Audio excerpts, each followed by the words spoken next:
Hello. It's our greatest pleasure to have Riccardo Gallotti and group from the Fondazione Bruno Kessler in Trento, Italy. That's as north as you can get in Italy before people speak German.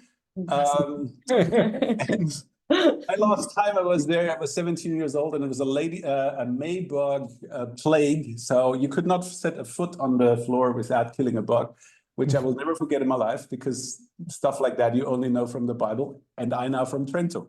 And so it's our greatest pleasure to announce this Open Lab seminar on April 29, 2024 of the Kudan Open Lab.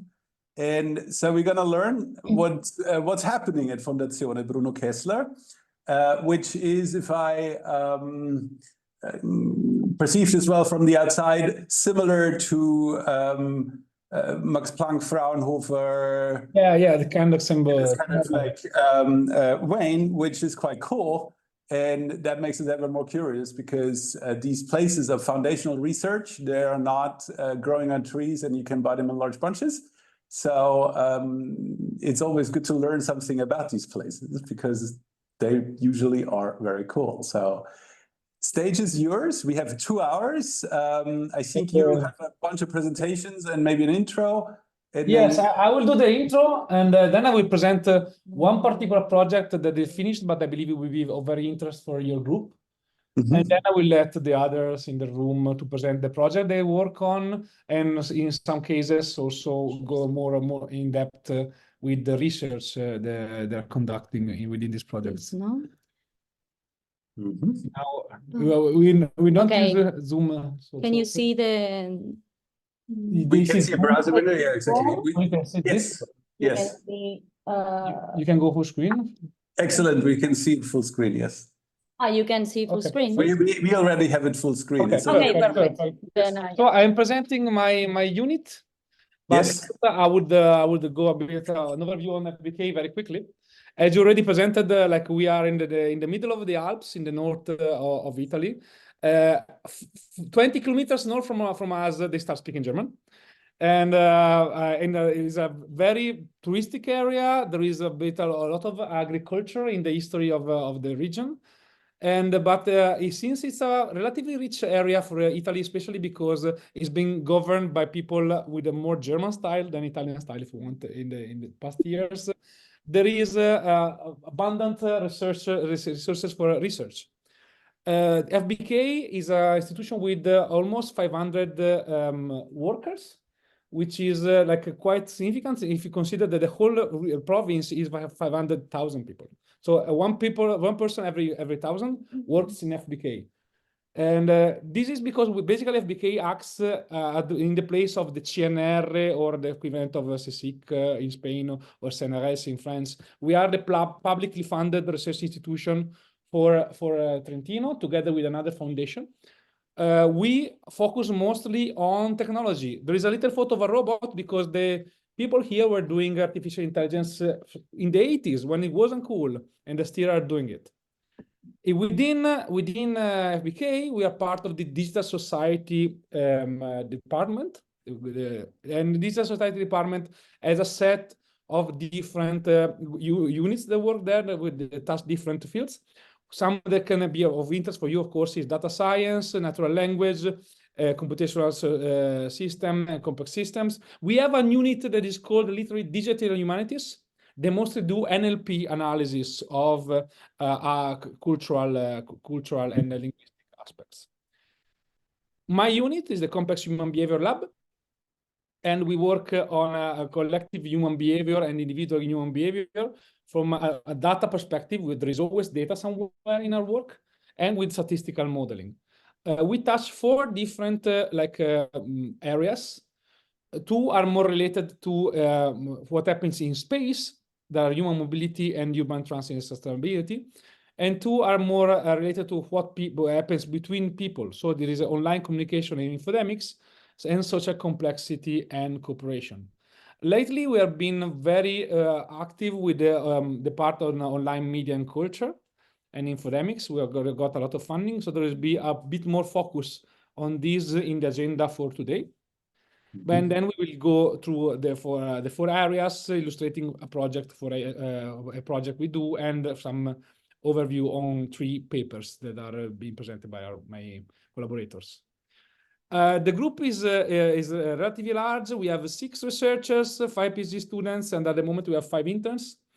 Not everybody is presenting today. We have most of our researcher and our Anna, our PhD student that works with me since several years, that will be presenting our work in this information.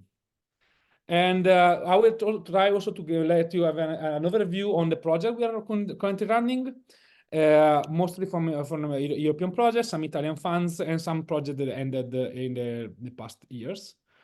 And I will start myself presenting indices.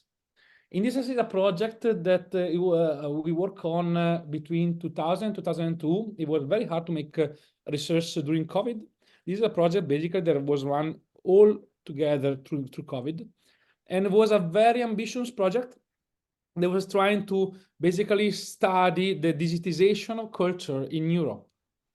And it was a big project. I was a leader of the data gathering work package, let's say. And I can share with you, because probably you share this kind of efforts. It's been a challenging project, not only because of COVID, but also because the collaborating with people more for the humanities from the, I don't know, heritage sector or from archives. Lexicon is not really shared. Expectation was very hard to be matched. They were often hoping for a tool that was solving problems magically, and this is not what happens in many cases. Something that more in practice we did basically was trying to measure the effect of digitization of culture. This has been done with 2 different perspectives within the project. On one side, we had our project coordinator, ICU, the Central Institute for Catalog in Italy, was basically the Ministry of Culture of Italy. But we also have the Europeana within a consortium. And in this perspective, there was more a way of measuring how the current effort of digitization had an impact for the sectors. But on the other side, a bit more, like I say, courageous was try to suggest that digitization of culture is also the fact that new culture is now built and made in digital platforms. And so we made studies, studying TikTok, Twitch, DeviantArt, Archive of Our Own, to show how the new culture is developed within the digital context. And one result that we published was about how a platform like Twitch is actually become a way of for artists to survive out of their work. And then I believe I can pass the floor to Anna, and every single speaker will present themselves. Yes. And so let's have Anna. Hi everyone, I'm Anna Bertani and I'm a PhD student in computer science at Fondazione Bruno Kessler and the University of Trento. And today I'm going to present you the COVID-19 Infodemics Observatory. This platform is a platform still available online. And the result of this work is a result of an interdisciplinary collaboration that involve physicists, computer scientists, economic policymakers, and people from public health, both from FPK and also advised and supported by World Health Organization. It's an interactive dashboard, and the goal of this dashboard is to estimate how much a country is exposed to misinformation and disinformation about COVID-19. To do that, we elaborated 3 indexes, 3 metrics. The first one is the Infodemic Risk Index that try to estimate how much a country is exposed to this kind of information, while the Dynamic Infodemic Risk Index try to trace how much a country is interacting and is engaging disinformative or misinformative content. While the News Unreliability Index is just a proportion between the unreliable news sources and the total type of sources available in each country for each day. Regarding the data, we collected data through Twitter API, and we used the user's self-declare location field in order to have an idea from which country the tweet comes from. And also we use a categorization of web domain in order to evaluate the reliability of each sources. So for those tweets that have a link, a URL, we use a classification from media's bias fact checkers, and we match with this database. So for us, news coming from scientific or mainstream media sources are considered reliable, while satire, political, clickbait, other are unreliable, but let's say a low risk of unreliability. And then the most unreliable ones are fake and conspiracy science. In this dashboard, you can also easily download data, so in different ways. So basically, you can go here in the data API section. And yes, you can just take the country that you are interested in and download through the link available. Otherwise, you can use Python or directly a Bash script. So this is how the platform looks like, and this is the last picture that we have of mid-March 2023. This picture was used to update every day from the beginning of 2020, starting from January 2020 until March 2023, because then, of course, we know that the Twitter policies changed after the takeover of Elon Musk, so we were able to collect more than 1 billion of messages, and this was the situation at that time. Regarding to Estonia, at that moment, we saw that there was a strong and high dynamic infodemic risk index, meaning that there was a lot of people interacting a lot with disinformative or misinformative content for that day. We have also different features in these platforms, so we are able to see the evolution of different indexes, such as the infodemic risk index in this plot for a specific country and for a specific time. In this case, I'm plotting the Estonia. Then we have another feature, which is compare countries. So you can highlight the countries that you are interested in and see if there are any differences with other countries. In this case, I take June 2022 and I'm comparing Scandinavian countries and Baltic countries in a relationship with the infodemic risk index and the COVID-19 cases. Yeah, that's it. I will leave the floor to Kaveh. Hi, everyone. I'm Kaveh, a postdoctoral researcher in FBK. I'm here to present the AI for Trust project, AI-based technology for trustworthy solution against misinformation here in C-Hub, Complex Human Behavior Lab. Riccardo Gallotti, he's one of the key players in this project. From C-Hub, Tumalov and I, we are working on this project. We are postdoctoral researcher. Okay, this project has started in 2023. It is a 3-year project. This project is funded by European Union, and this project is coordinated by FBK. Okay. I still remember the day that I was interviewed for this project. I was asked, why do you want to work on this project, AI for Trust project? And I told them, okay, I'm looking for a place and a project to expand my professional network. And here is AI for Trust for me. You could see 17 partners across European countries are working on this project. More than 50 researchers. For example, you could see here number 5, we have partners from University of Cambridge. And you could see, I think it's number 11, 12, 13. We have partners who are professional fact checkers. Elenika Hoxes from Greece, Maldita from Spain, Demagog from Poland. Since in AI for Trust project, I'm working closely with fact checkers. Let me give you an example. The point is that every day there are thousands of messages, thousands of posts on social media, and fact checkers, they cannot work on every message. They cannot debunk every message. The point is that here in AI for Trust project, we are here to help them by artificial intelligence to invest their time to do the debunking or the messages or posts that we label them as high risk. How we do that? Okay, 17 partners are working on this project. And as you know, misinformation could be, the problem is a multimodal. It means the misinformation could be in the form of image, text, video, audio. We have different teams. Each one of them is professional in one area to prepare a tool to give the opportunity to fact checkers and journalists to check things before investing their time in case of fact checking. Thank you, that's it.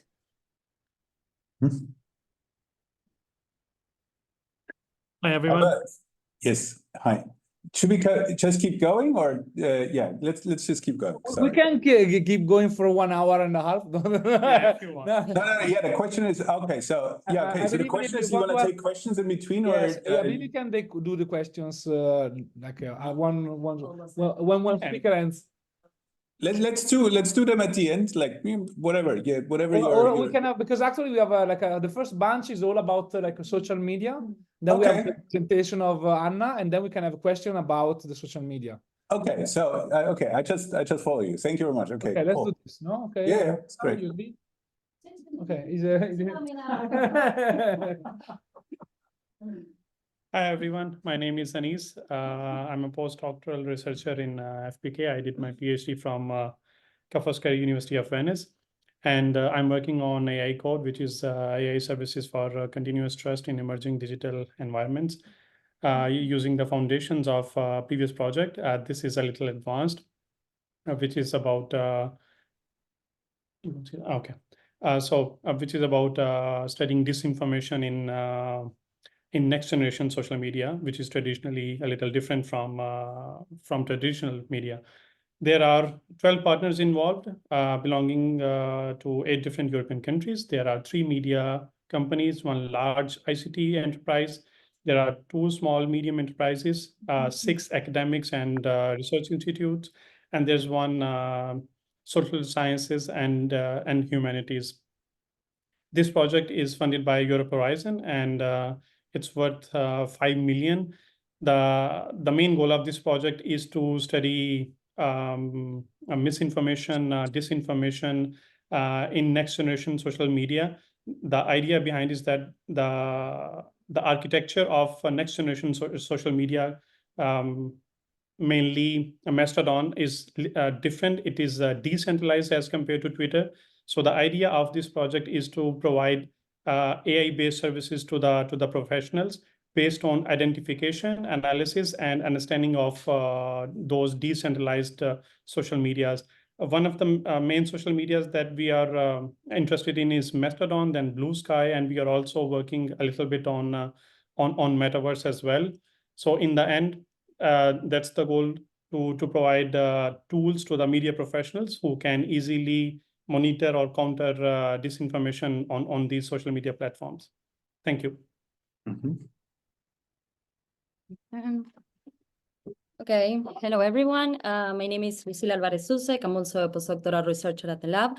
And I'm going to present one of the projects that I'm involved in, which is called UNMISSed. And UNMISSed is the acronym for Understanding Misinformation and Science in Societal Debates. So it's a project that it started this year, so it's pretty new. And basically, the main goal of the project is to understand or improve our understanding about the intersection between science and mis and disinformation during COVID in traditional and social media.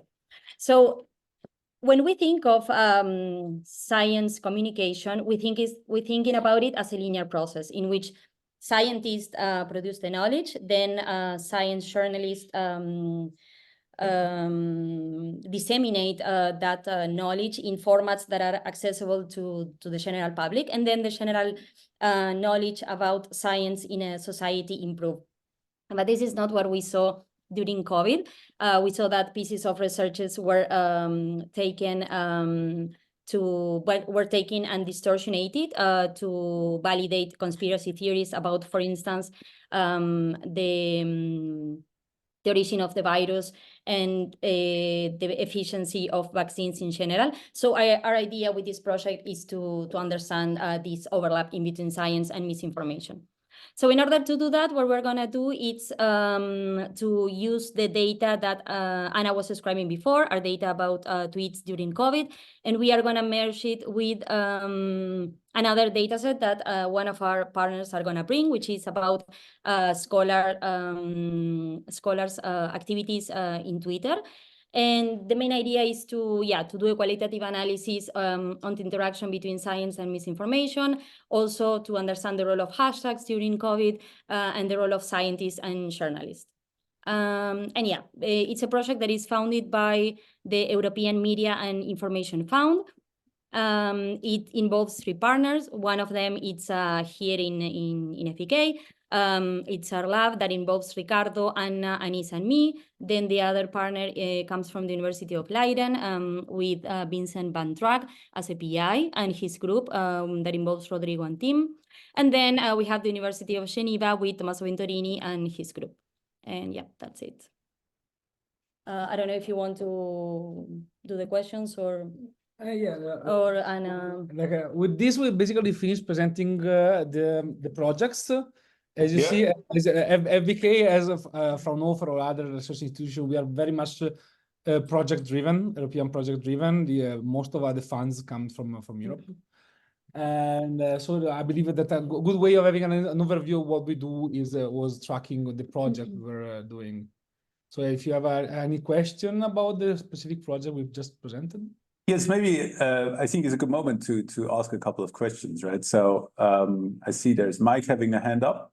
Mila has a hand up, and I also have some questions. So Mike, go ahead. Yeah, basically my question is, can you hear me? Yes, we are just we're trying to. Yeah. Let me speak in the mic, and then it probably will be easier. My question was concerning this dashboard presentation, one of the first ones. Basically, for example, you've shown this time series for Estonia, which basically said that on one date it is incredibly vulnerable to misinformation concerning COVID, and then basically next day it is essentially zero risk, and then it jumps up and down and again and again and again. And so my question is basically, what is the value? Why is it so noisy, and why do you think that a characteristics which is so noisy might be valuable? It's exactly one of the questions. Is it a bug or a feature that it is so noisy? One is answering this. So we are aware of this phenomenon, and we are trying to characterize why there is so much volatility in the way the index is changing so fast from one day to another. One of the reasons might be that, for instance, if we take an infodemic risk index, is based on the number of followers. So it means that if an influencer, so a user with a lot of followers, is sharing unreliable content, this can lead that this content is spread in that country, and it can reach a lot of people. So for that reason, we expect that they might be like a change in the infodemic risk index. So if one day one user with a lot of followers is sharing this content, of course, since the infodemic risk index is based on an equation that takes into account the number of followers, can have an effect on the way the infodemic risk index can be high or low from one day to another.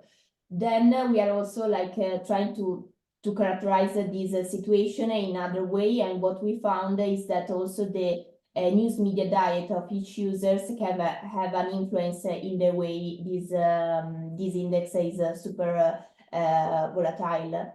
But yeah, it's something that we are working on, and it's one of the projects that I'm involved for my PhD thesis. So maybe in 1 year and a half, I will have a proper. Yeah, I mean, it seems to make sense to have some sort of, I don't know, averaging or some sort of decay kernel, which sort of allows for the fact that people change their opinions, people make decisions about what is right and wrong on length scale, which is larger than 1 day, basically. So the tweets they have read yesterday or the day before yesterday are still influencing them.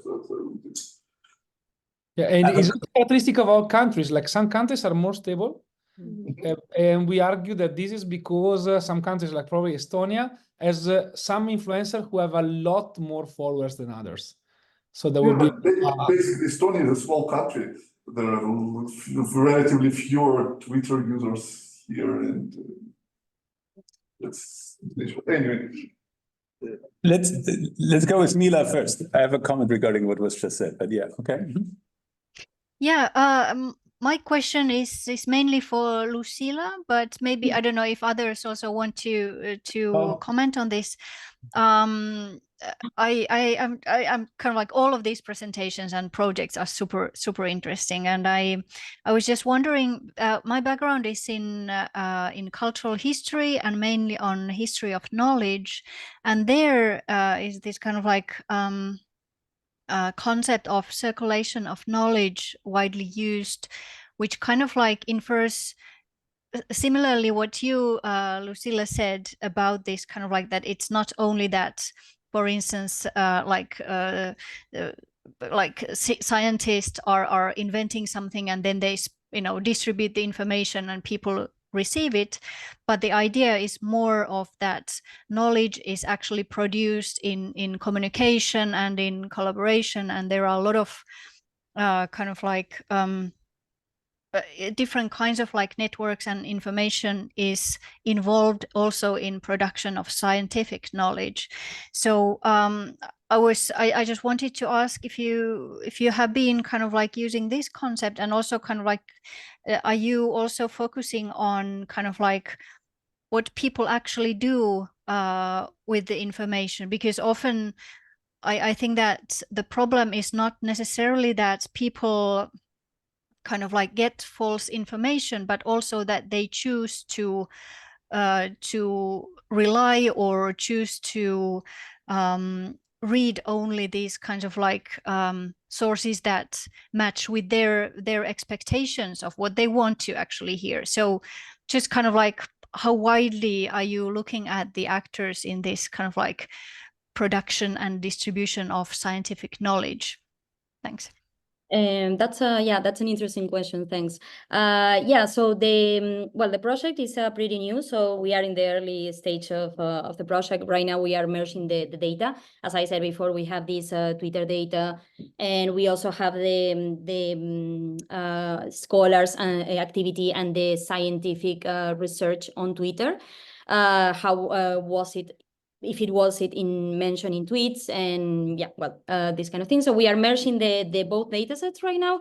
But the idea it is indeed to see the behavior of individuals and try to detect if also there were communities, as you were saying, in which we have misinformation or pseudoscience, that's how we call it, on one side, communities of pseudoscience and communities of science, and in which if they overlap. So we analyze just for fun a bit, the concurrence network of using the hashtag Wuhan, because Wuhan was related to the conspiracy theory about the origin of the virus. And we saw that indeed there were communities appearing, pseudoscience and scientific ones, but there was a lot of overlap between them. So so as a first step, we just started with Wuhan, but we also were interested in analyzing, for instance, the hashtag SARS-CoV-2, because it's more related to science. And right now we are in the first steps of the project, I would say. But that's an interesting point. Super interesting. Max, can I just very briefly, before you continue, just because previously I have been studying like pseudo-historical narratives that are circulating online, basically kind of like fake historical narratives in Russian history.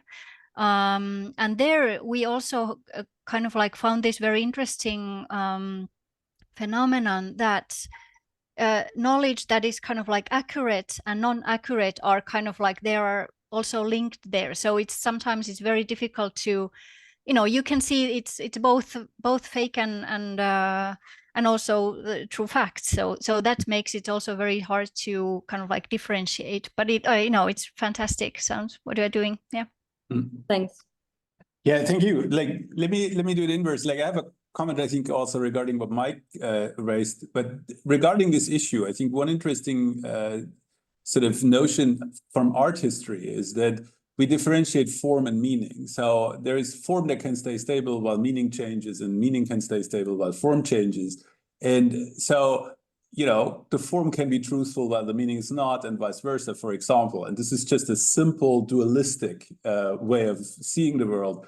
And anything can be a truth for some people, while for other people it's fake, and so on. So this is, I think, a very, very important problem, that sort of like reality is broken through what is like sort of posted on social media in a sort of filtering process. And then again, you have cognitive agents sort of making sense of it, and it's like makes completely different sense or not in different brains.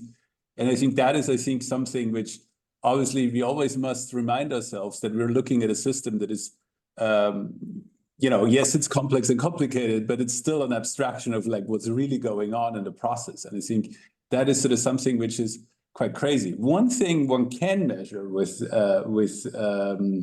social media is that the effect of fact-checking and identification of misinformation on the system back to itself. Like, we had Filippo Menzer a couple of months ago. This is like, the project is very long, so it's like, yeah, whatever. We had Filippo Menzer in the same event series. And he and the Also Me project have shown that people who fact-check are often successful in identifying there's something fake going on, but then actually the reflection goes back to their own crowd. So basically you say, oh, they told something BS on Fox News or on Newsmax, and then actually this is only consumed by people who watch, I don't know, the fact-checking show on CBS. And so it will never ever reach the people that you actually sort of like want to sway, meaning, you know, the grumpy old uncle who sort of like, you know, sort of like is dangerous spreading COVID. It's like that kind of stuff is sort of something which I think is quite interesting to see. And I would like to ask the question is like, where do you see yourself? Like, when you work with 17 fact checkers all across Europe, like, how do you, like what is the result? Like, well, like, why are we doing this? Because who do we deliver this to? And how do we act? Is that something you have solved, or is that something, you know, what at least raised the issue with who, and then like, who is that? Okay, I see two different interesting threads. One is also what is really fake and what is not. There's a full discussion on this. I'll keep this for later. Yeah. First on fact checkers. We are working with fact checkers and learning from them. We discovered that their work is hell. They have the curse of 100% accuracy. Their business is always being correct. Is even worse than for us scientists, because we can be all we say is the best we can do. They have to be accurate 100%. So their work is very demanding, and they have a little bandwidth, so they can debunk only a little number of facts per week. Most of what they do is not even published. And of course, this is creating some anchors of truth that people can rely upon and people can completely ignore. An effort that we are trying to make within AI for Trust and AI Code is using language model to develop tools that are able to take the debunks from fact checkers and adapt it to other such a context, because a debunk is a super dry piece of text. They are dry because this is what they want to do. They want to be factual.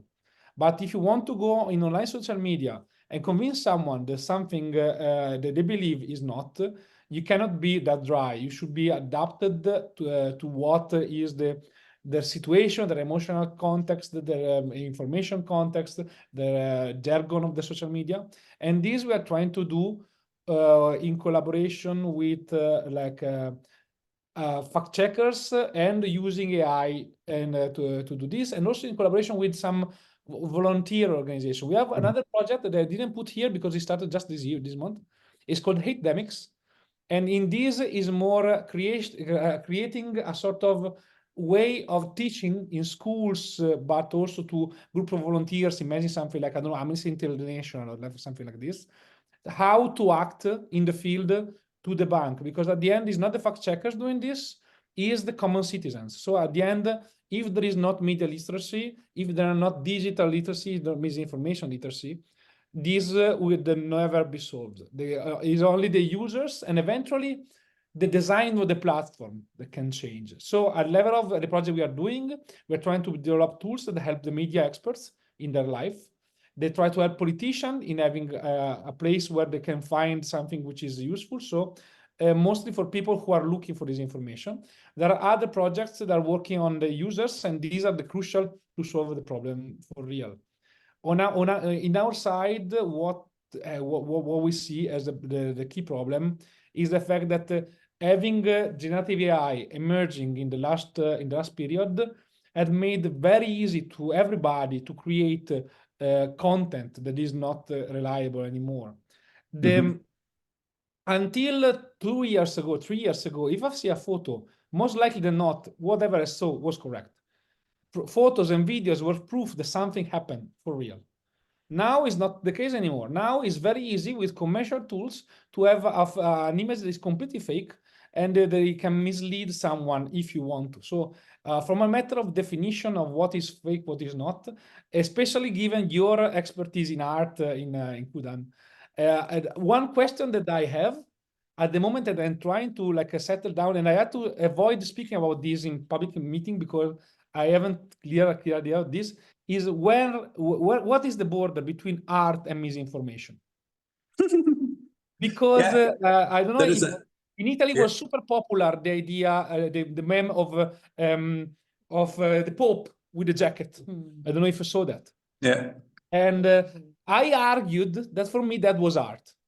Because even if could mislead someone, there was not any gain to from someone.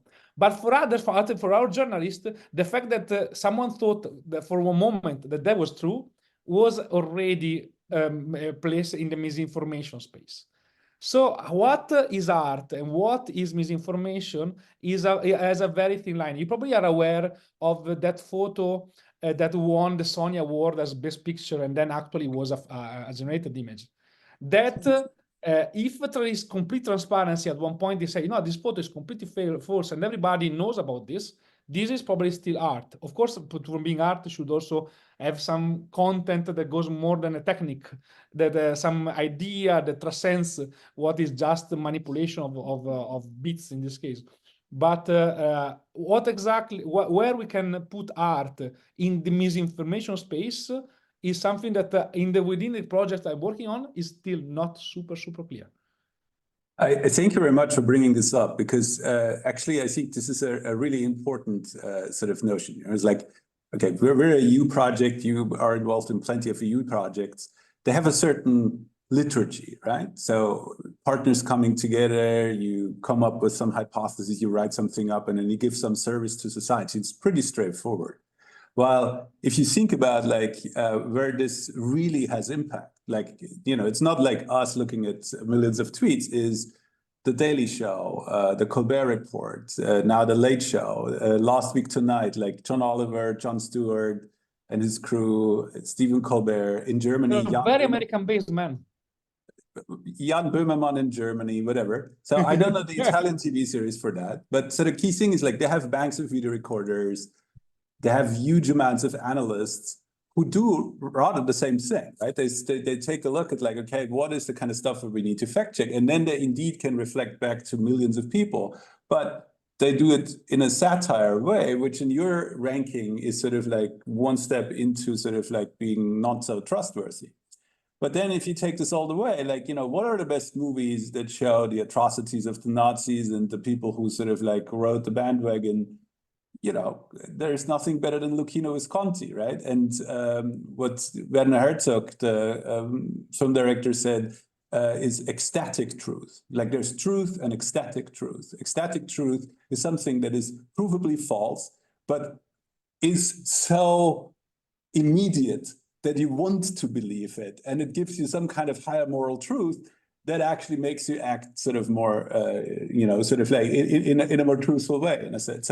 So these kind of things are sort of something where indeed the interface between art and sort of like factual reporting becomes really, really interesting.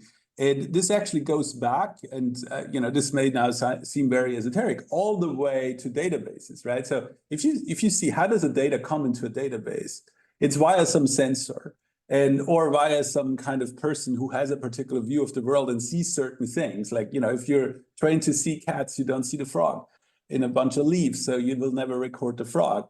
And so, but if there's a leaf with like little ears, you will say, oh, there's a leaf that looks like a cat or something like that. So in the end, you end up with data that goes through either a technological filter or a human filter, and as such is subject to distortion. And Max Planck was very sort of like explicit about this. It's like, this is what it's all about. We have to assume there's one real world. There's no guarantee that this is actually true.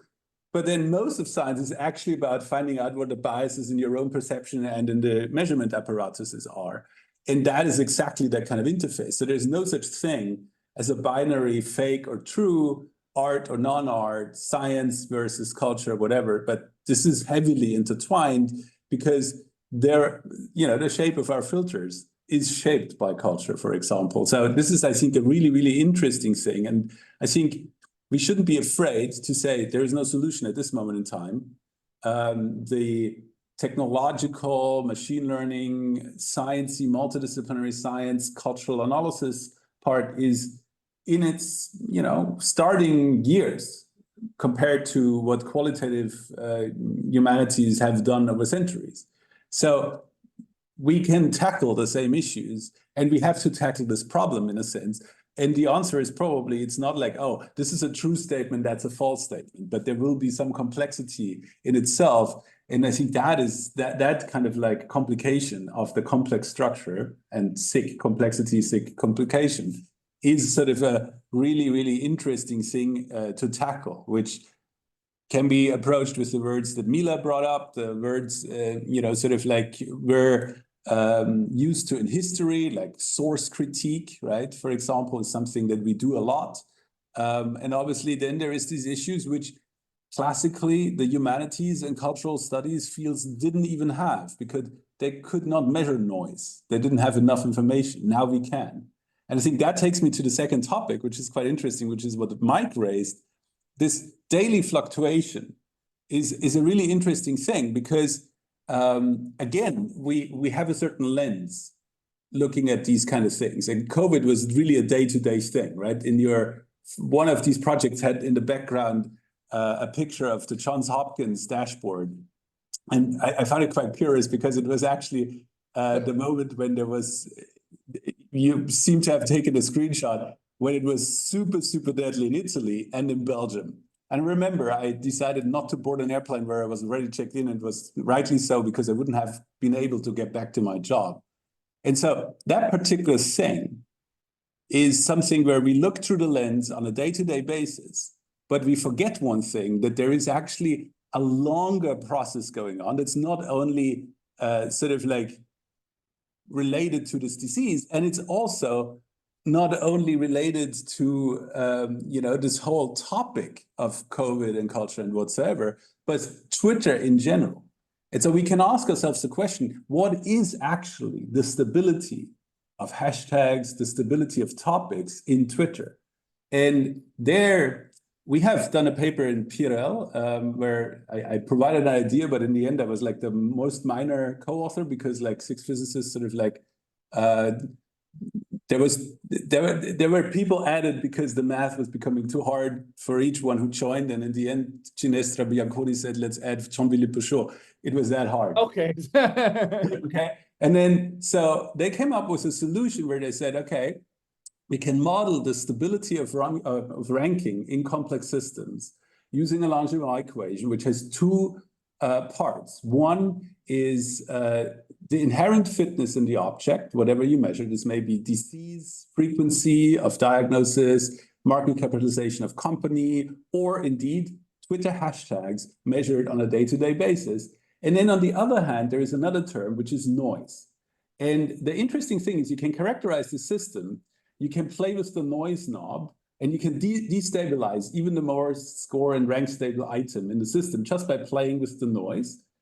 And then on the other hand, there is obviously this fitness thing, which is much, much harder because, you know, hashtag COVID, hashtag NYC, hashtag love, like they all have a different fitness because there is something completely different going on, right?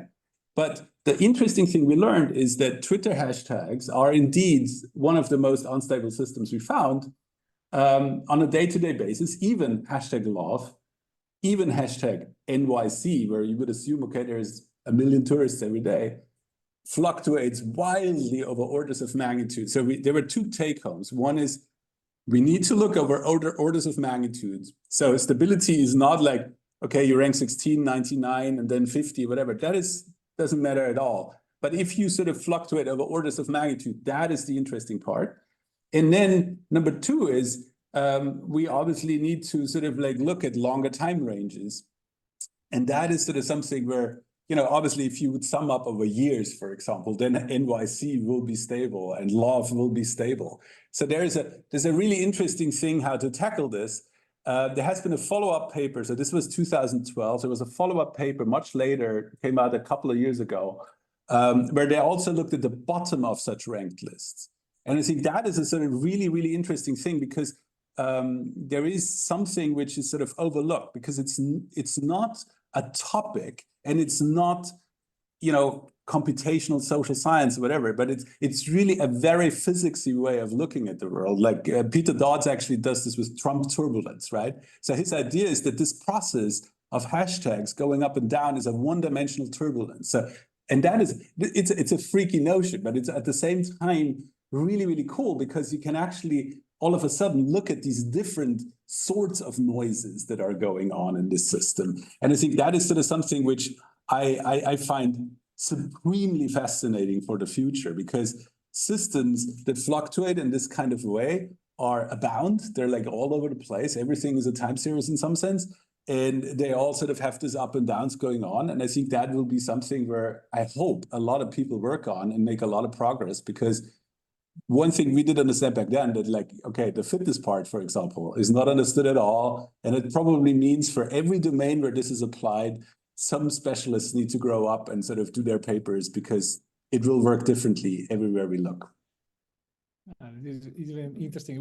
We work on ranking on the paper I illustrated on Twitch. Mm-hmm. Basically, we tried. We pointed out how some strategies were helping you being more stable in the ranking, and the strategy was being very attentive of what was hip. Basically, the people who are streamers and are very up in the ranking and constantly up are those who, if there is a new video game happening, they start playing that video. And then there is a new video game, they change it. So the adapting to the noise will look as a strategy that in this context was which is interesting though, right? Isn't it? Because then they have to sort of like sell themselves because at that point, they're not about their topic, they're about these other topics that are hip, right? Exactly. So it was professionally they had to surf whatever was happening, more than being the best at something, but there was some feeding whatever interest the crowd had at the moment. Interesting. Mark Metz. Yes. I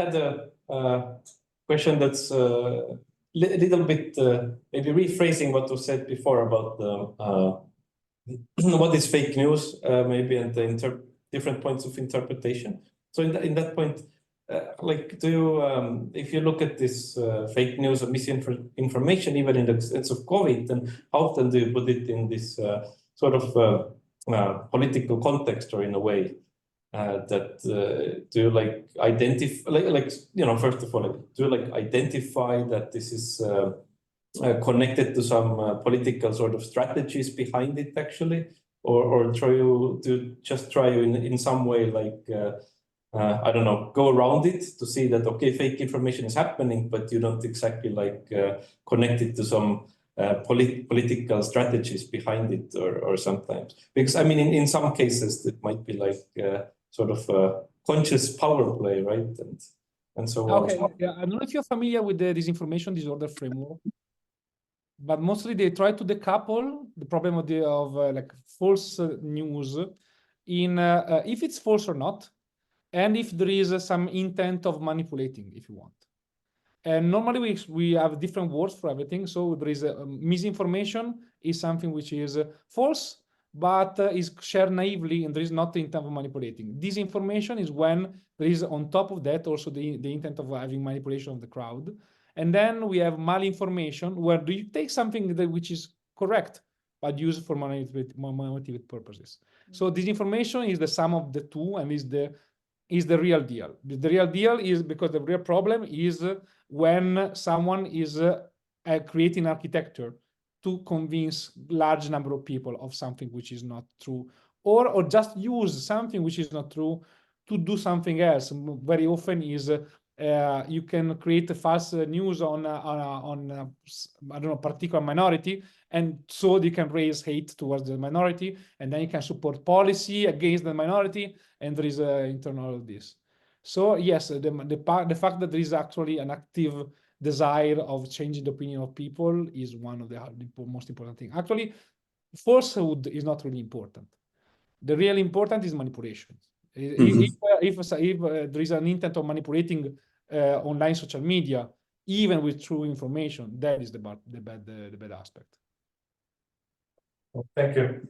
Thank you. I believe we have a lot of other talks. So Yes, go ahead. Sorry. Anna, Yes. is Anna's turn? No.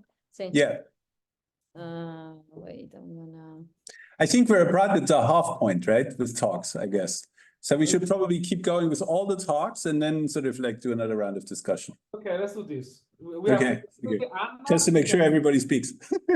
Online social media. Then we go a bit on an intermediate topic with Lucilla. Cooperation, and then we go more on the mobility side of our group. Okay. So now I'm gonna present this work, decoding the news media diet of disinformation spreaders.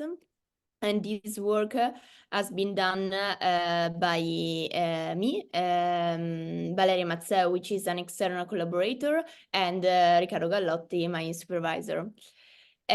So this project is about how users consume information and news online. And we know that with the advent of online social media platforms, the access to information has increased. And this allows us to share ideas and to connect with other people. And of course, these are positive effect of online social media, but also there is another phenomenon which is called information overload. And this phenomenon can have several impacts because we are continuously exposed to this type of information. And of course, this is caused by the absence of proper content regulations on the internet, such as and affecting, of course, our some of the democratic principles, such as freedom of thoughts, belief, and expression. This can have an effect also on the exposure to disinformation and misinformation content, and in particular in some kind of emergent phenomena, such as the COVID-19 pandemic and the vaccination campaign, but also the war, for instance. So in this project, our research questions were try to characterize the news media diet of users on Twitter during COVID-19 pandemic. In addition to that, we wanted also to quantify the news media diet of these users. And with this term, news media diet, I refer to the collection of news media categories or URL web domains that have been shared by each users during the time frame that we considered. So our interest was to understand the behavioral patterns that each user display in the selection of web domains or news media categories, and try to see if there are any differences in terms of news media diet among different type of users. So both those sharing only reliable news media sources, but also the disinformation spreaders. So those sharing a lot of disinformative or misinformative content. So regarding the data, we take the data from Twitter through our platform, COVID-19 Infodemic platform that I was explaining before, posted only in 2020. We focus only on original messages, tweets, and then we use the news reliability categorization that I explained before. In particular, we differentiate between reliable type of sources, low risk, and high risk. And then we also use the users classification, and we classified each users into 5 categories. Those sharing only reliable or low risk kind of content, so they never shared fake or conspiracy junk science news. Then those users that share at least one message classified as high risk, but not more than 5. Users that share at least 5 messages, but not more than 10. And then users that share at least 10 messages, but not more than 99.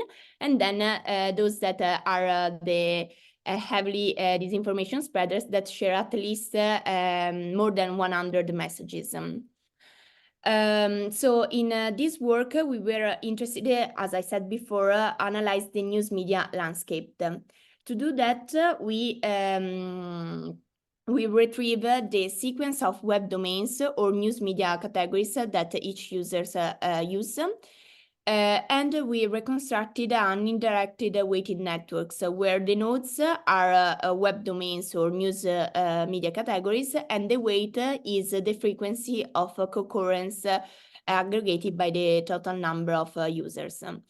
So if you look at this infographic, you can see here a random Italian user who shared this for web domains. And based on that, we reconstructed the sequence, and we look at the concurrence of each web domain in order to reconstruct our networks. On the top of this sequence, we also try to characterize the news media diet. And to do that, we used entropy. Entropy is a key measure that helps us to quantify the uncertainty of sources of information, and it has played a central role in the field of communication theory. In this work, in particular, we will use 3 different measures of entropy to explore at what extent there is a diversity in the choice of web domains and news media categories. So at the beginning, we use the random entropy, and so basically this measure describes the size of an ensemble of different news shared by a user, and it's useful to illustrate the predictability of the user's news media diet if each domain or news media category is shared with equal probability. Then we have the uncorrelated entropy, also known computed as the Shannon entropy, in which we calculate the historical probability that a web domain X was shared by user I, and it allows us to characterize the heterogeneity of the news media diet. And then we have the actual entropy, which depends not only on the frequency of web domains chosen, but also on the order in which each web domain is shared, capturing the temporal order present in a user's news media diet. So regarding the news media landscape, when we reconstructed the network, what we saw it was that there was a strong relationship between mainstream media and the political type of news. But this result is just apparent because we know that from our data set we have a lot of news classified as mainstream and political. So we used a null model to compare our results, and what we found in the end was that there is a stronger relationship between fake and conspiracy news. So the chances of sharing conspiracy and fake news by the same users are much higher than the strong relationship that we observed before between mainstream media and political news. Then we also observe the intra-relations within domains and news media classes, also called self-loops. And in this case, we focus on the mainstream media categories. What we found was that users sharing mainstream media category are more likely to sharing other articles coming from the same category, so mainstream media.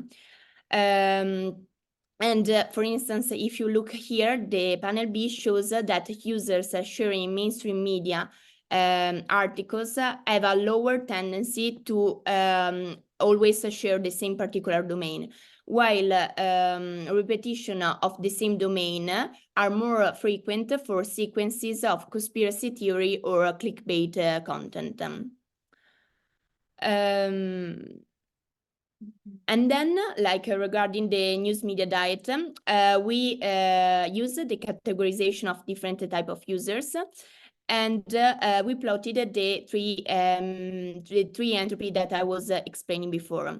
So regarding the random entropy, we found that reliable and low-risk users have a more restricted diet, while high-risk users have a more varied news media diet, because indeed the level of the random entropy is higher for those users. Then we plotted the compression rate between the uncorrelated entropy and the random entropy. And what we found was that the compression rate is flat for all the types of users considered, but the pattern is more compressible for high-risk users than the random expectation. Because of course we also use we shuffle our label in order to have a comparison. And then we look at the compression rate between the actual entropy and the random entropy. And what we found was that high-risk users have a stronger regularity in their choice of web domains and news media categories compared to users classified as a reliable one. So from this, we found that the news media landscape is a complex environment where the alternation between fake and conspiracy junk science news can create this kind of misinformation streaks in the digital environment. And then we also employed and these two different ways to characterize and quantify the user's behavior. And in particular, we gave this idea that the random entropy is useful to quantify the variety in the news media data of each user, while the actual entropy and specifically the compression rate between the actual entropy and the random entropy give us an idea about the regularity of the news media data of each user. And most important, we found that users classified as reliable or low risk are really different to users sharing high-risk content, because reliable users have a more restricted news media diet, while high-risk users have a more varied diet and also a remarkable regularity in their way they choose and they consume information online. And this work has been done by me, Valeria, and Riccardo, and the result is available online in this paper, Decoding the News Media Data of Disinformation Spreaders. Here are my notes if you want to reach me, and thank you for your attention. Thank you very much. Super awesome. Can I ask a very quick question regarding hot streaks? Like when Dashun Wang wrote that famous paper, he was inspired by Dirk Nowitzki having these hot streaks of like scoring in basketball. And one of the sort of like, that's not in the paper, but one of the sort of like intuitions is that he trained something that people didn't get, and it takes him half the season to sort of like catch up. And so the question is then, okay, if that is something you observe, but who's the Dirk Nowitzki of misinformation? Like do people have sort of like come up with new strategies that then are rolled out until people become immune again? Or like, why do we see hot streaks? So these we say that we see these hot streaks because there is this strong alternation between fake and conspiracy news. So it means that when people share fake news, then are more likely to share also conspiracy news. So there is this tendency to like make unreliable content much stronger than mainstream media and science. And this is something that we are trying to understand with Lucilla, with the project of MIST, because regarding, for instance, how the infodemic risk index was developed, the only reliable news are science and mainstream, while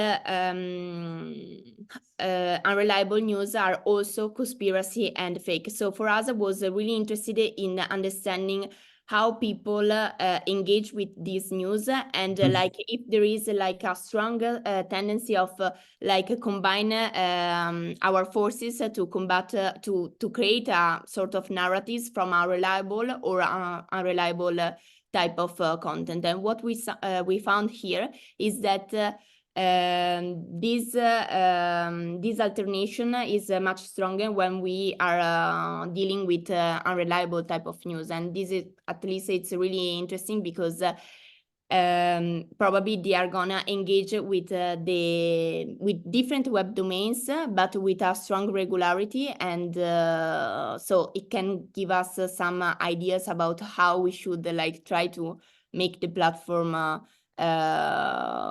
able to fight this kind of disinformative content. Very, very interesting. So basically what you're saying is there's no mastermind of misinformation, but there is individuals who sort of hit on a hot streak, basically. Yeah. Wow, really interesting. So distributed mini Dirk Nowitzkis. That's awesome. Thank you very much. I think I need to hold my horses and also everybody else's horses, because there is so many talks coming up. Keep your question in mind, Andres and Mila, and let's just keep going. Okay, so we need to pass to another section of our group work that is about cooperation in decision making. Yes. Back in Mila. Hello again. Yes, so I'm gonna present another line of research that we have in the lab, which is about cooperation and decision making. So this line of research is mainly done by me and Riccardo at the lab, and we work. So currently we have two projects. One of them that it's in collaboration with the Mobile and Social Computed Unit here at FEK that involves Bruno Lepri and Laura Ferrarotti. The project is about cooperative AI, and it's founded by the Provincia Autonoma di Trento.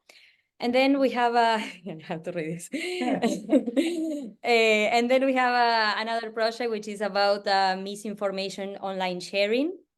It's a project that it's done in collaboration with Jelena Grujic from the University of Brussels. So what brings these two projects together, it's basically decisions. Decisions, as human beings, we make decisions all the time. Decisions are part of our daily life. Some of them can be more crucial, like for instance, decided whether to vaccinate or not your kid. And they can have a great impact in society, such as, for instance, not vaccinating your kid can lead to jeopardizing the levels of herd immunity in a society. And that can lead to outbreaks of diseases that are almost eradicated. And some other decisions are more trivial and more random, such as, for instance, deciding whether to cross or not the street. So for our purposes, we're going to focus in the second subset, which is decisions with rapid responses dynamic. So these type of decisions are taken usually in a couple of seconds, and they are more present in our daily life. We know from previous work that these kind of these kind of processes can be well described by sequential sampling models. One of them, a very general one, is the drift diffusion model. You don't see the, wait, oh no, you see I don't see it here. So yeah, I made the animation and I wanted to see it. Okay, so basically this model, it's a one-dimensional random walk. That mimics the behavior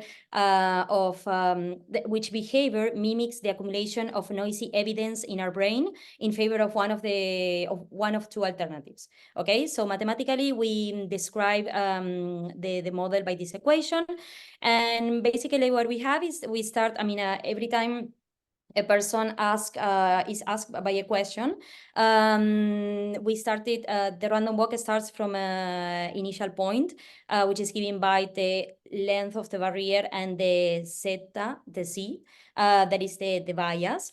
And then the random walk starts its walk, accumulating noise.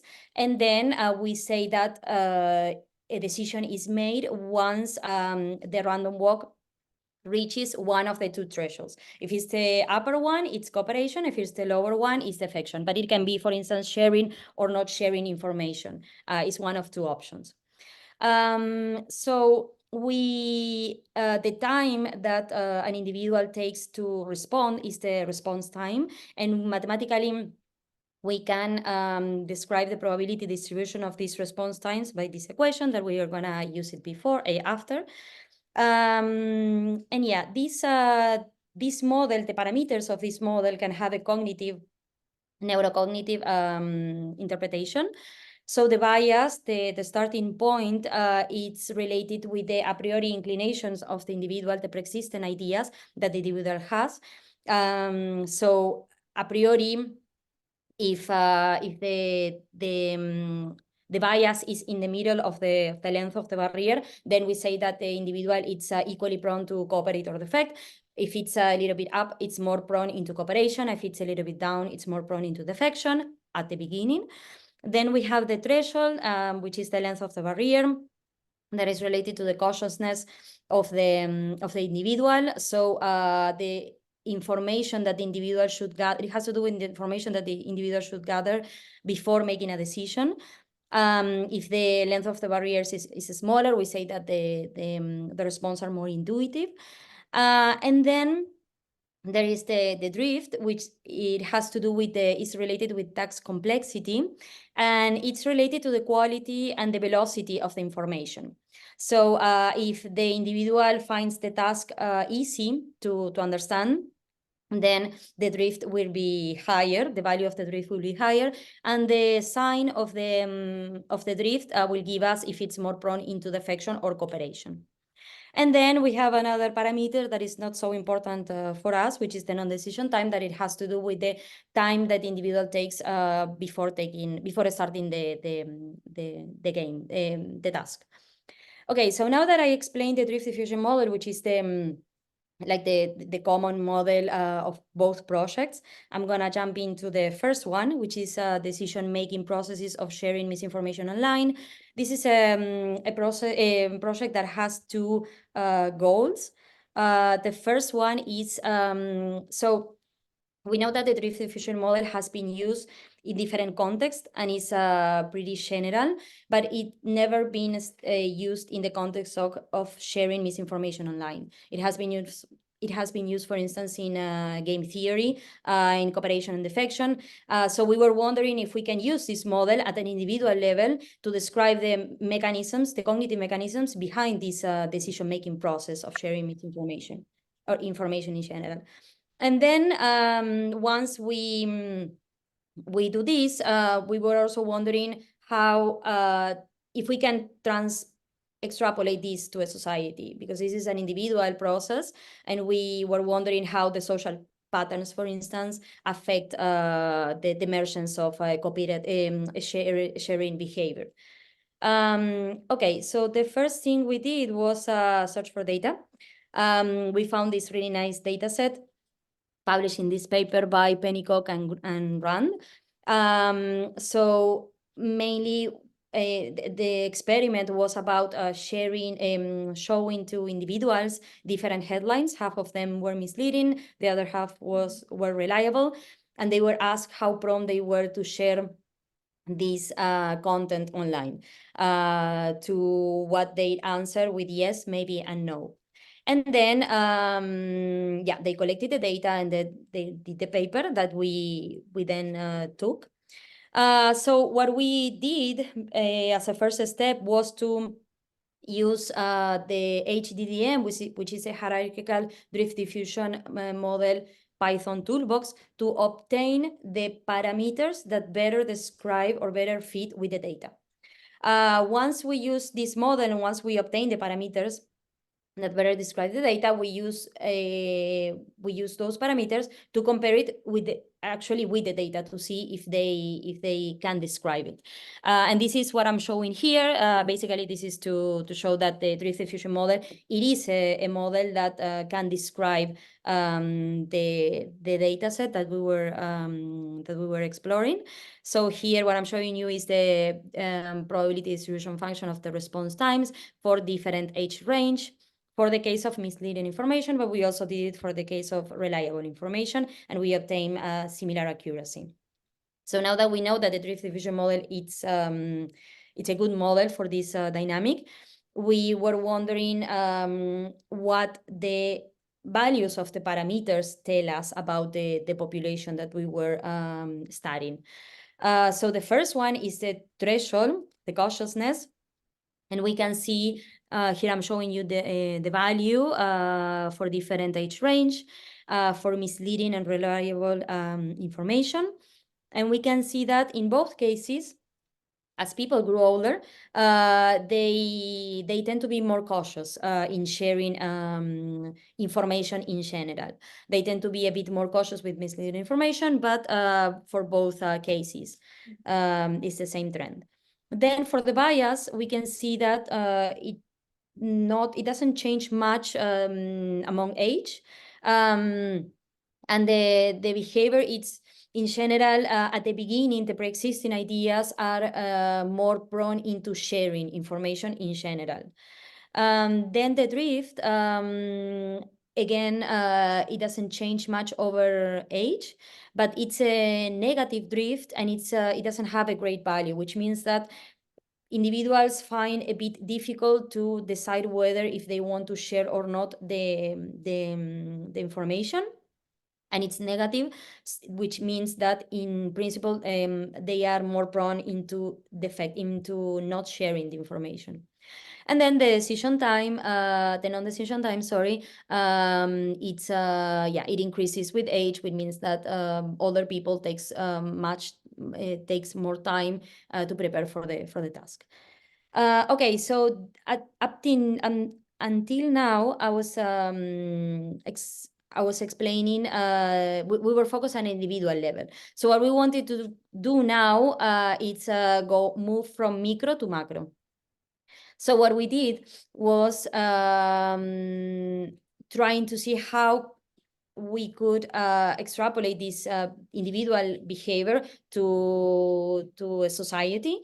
And first, what we use was first we have to find a structure on top of which the dynamic occurs. So that structure was a network, a synthetic network with similar characteristics as the one published by Manlio in this paper, which is a Twitter network. It's a scale-free network with exponent equal to 2.2. And then we use a spreading process that describe the spreading dynamic of the information on top of the network. And the probability of this dynamic is related and it's linked to a drift diffusion model. So basically, once an individual sees that a neighbor or a person who follows shares information, then that individual will start deciding whether to share the information or not. And that decision will be made by a drift diffusion model that starts at that moment. And that would be the same for each individual. So by doing this, we were able to elaborate, sorry, we were able to elaborate this phase diagram.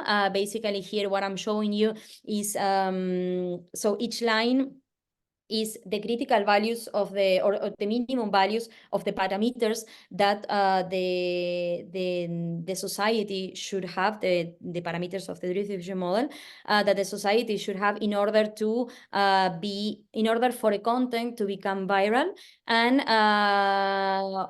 below which they will not become viral. So those combination of parameters that falls into this region below each line will make that the content will not become viral in the society. And on top, they will become viral. So I'm not gonna get into much details because I also have to go for the other project. But basically, this is the link to the paper for those who are interested. And yeah, moving forward, I'm gonna talk about another project, which is the cooperative AI one. So the main idea of this project is to understand human cooperation.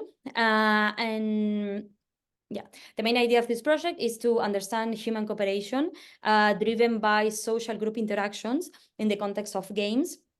Understand how is the evolution of human cooperation among rounds, and what affects this human cooperation, how the environment, how the decisions of the other individuals affect the decision of the individual that we are looking at. And then the idea is to use this information, build an artificial agent that learns from the evolution of the cooperation, that predicts how is going to be the levels of cooperation in that setup, and tries to enhance it.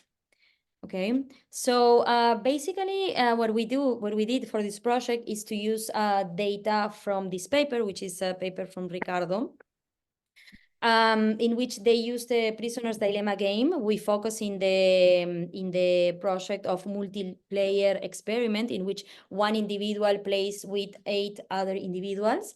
And at each round, that individual decides whether to cooperate or defect, influenced by the interaction with their environment.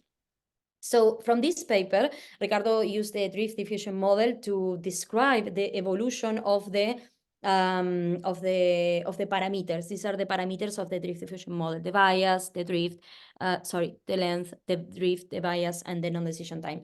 But the problem with the drift diffusion model is that it's not a predictive model, it's a descriptive model. So if we have the data, we can describe what is what is going on in the process, but we cannot predict it.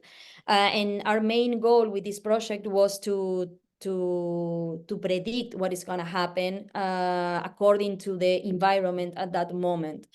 So in that sense, we can know if the process is going to go through cooperation, and then we can enhance it. So what we did, I'm again not gonna get into much details, but we built a Bayesian drift diffusion model that allows us to predict this that I'm saying, and yeah, and we use this data. Part of the data we use to train the model, and another part of the data we use for testing.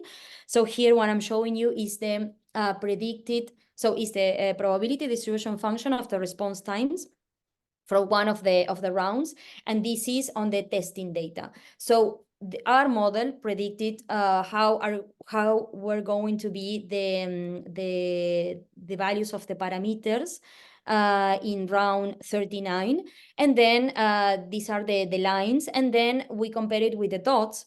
And we can see that there is a good accuracy between the predicted data and the empirical one.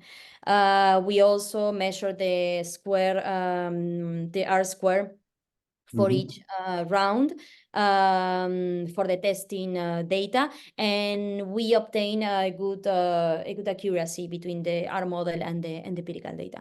And yeah, we are still working on this second part. Now that we have this first part, we are working in the second part, which mainly it's having the AI agent learning from the interaction of the individuals and trying to predict the behavior, as I said before, and trying to combine or change the configuration of the system in order to enhance cooperation. So yeah, thank you for your attention, and these are my socials. I want to see your slide. I know. Okay, if you don't have questions, we can see. Yeah, maybe there is still maybe Mila and Andres, you had questions.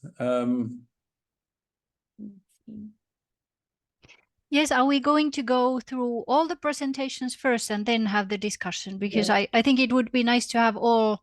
Yeah. They just said like they want to take question right now. So it's Riccardo, it's on your side. The topic a bit. We go on mobility and urbanism. I believe is 12 plus 15 minutes basically of a presentation, so we can have 5 minutes of questions now. Yes, exactly. Okay, so Mila and Andres, please ask your question. Okay, so yeah, it was Andres first, but maybe I'll still. Ah, yeah, then is he still there? Yes. Okay, go ahead.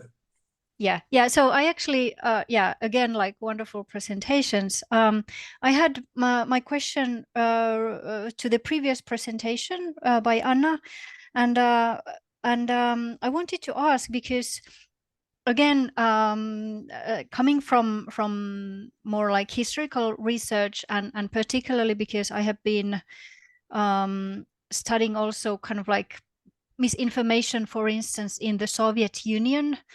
And I'm currently studying propaganda in the Soviet Union. And there, of course, the assumption is that because the media sphere was very limited, they had only kind of like certain media that was allowed, and all the other media they tried to block it. So that's why there was a kind of like state control of information, and that was of course, very problematic.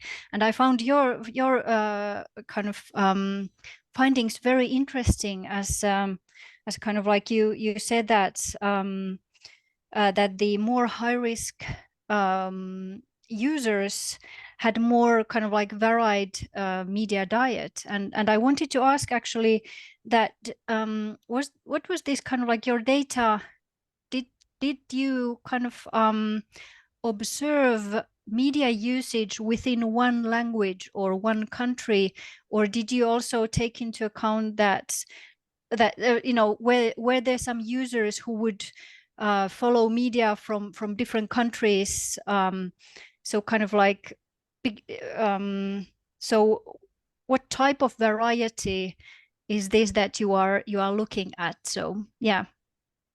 Okay, thanks for the question. So basically, we took into consideration 25 countries, so not all the countries, and we tried to understand if there was also a variety in terms of countries, because this can be a bias of our data set, because it's based on media bias fact checkers.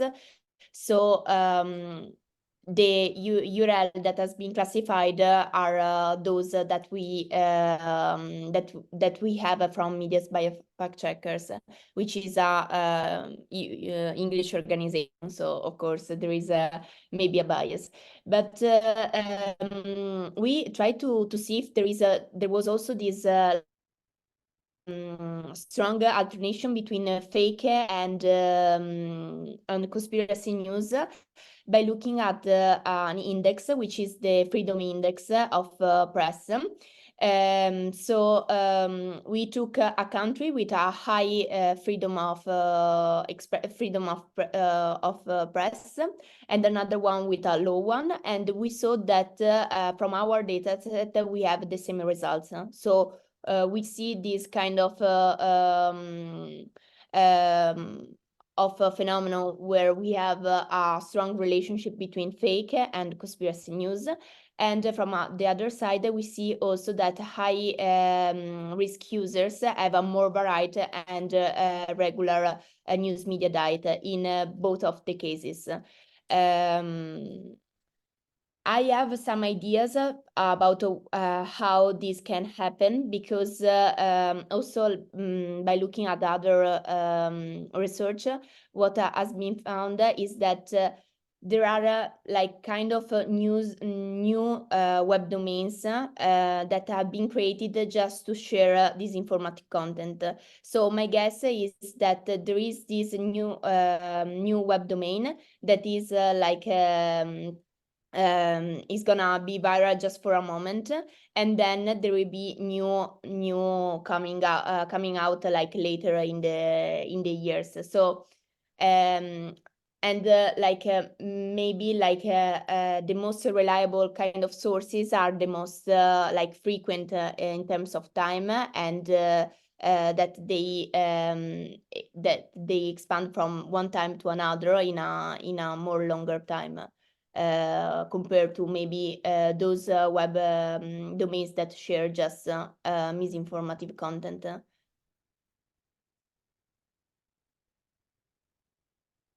Andres? Yeah, thanks. Also great to see that you guys could make it to our seminar. Right, so I had a rather maybe technical question, but I noticed that in these presentations you had grouped various otherwise continuous values. So I saw that there was something about like the risk level was like 1 to 10, 10 to something. And another slide there was like age groups. So I guess the technical question is like, why do you prefer grouping these things instead of just working with the continuous data as it is? But then there's also maybe like a more open-ended question here. There was also these groups of kind of types of media in the 3 presentations ago now, I think. So the clickbait, the political, the mainstream, and these things. But I'm guessing these also glean from like grouped or clustered in some sort of topic model or language model. I didn't get the part how this was done. But I'm guessing there's some underlying continuous latent space there as well. And I imagine like a political news can also be kind of a little bit clickbaity, for example, and so on. So yeah, so why do you prefer grouping? I guess the answers to these first 2 things are maybe more obvious, but the second one is I'm just kind of curious about if it would be possible to work on these kind of topics or categories in a continuous latent space. Mm-hmm. So the classification is based on the data that we had from media bias fact checkers. So basically, this organization classified each news according to 8 categories. Mainstream media is from news journals basically, while political category is mainly related to journals that share politicized and polarized content. So we didn't perform this kind of categorization. I see. Yeah, okay. So I already got this one, yeah. Mm-hmm. And then related to the users, we decided to classify the users into these 5 categories in order to see if there were differences in terms of news media diet. So what we thought that it was that, of course, maybe there was a difference between reliable and high-risk users, but we wanted to see also to what extent there was a difference within the same categories, which is high-risk users. By also comparing different type of high-risk users, because maybe there are users that just by chance share disinformative content, but what about those that are more likely to share always misinformative or disinformative content? So how did you somehow assess how robust your results would be if you would have used different groupings? Like and instead of 1 to 10 go to 1 to 15 or something? Yeah, we did it. We also performed. I'm just showing like the main groups, but we also like did a more continuous like a kind of scale. So we grouped also users from like 10 to 20 or 20 from 30 in order to see if the results that we observed was consistent, and we found the same results. So high risk users are the ones with more variety and regular news media diet, even if we consider different type of users within this categorization. Thank you very much. I have a follow-up, which is there a kind of like in this, you have two extremes, right? On the one hand, you have the people who are high risk and are varied in their diet, and then on the other hand, you have people who are sort of more narrow in the diet and they're sort of predictable, whatever.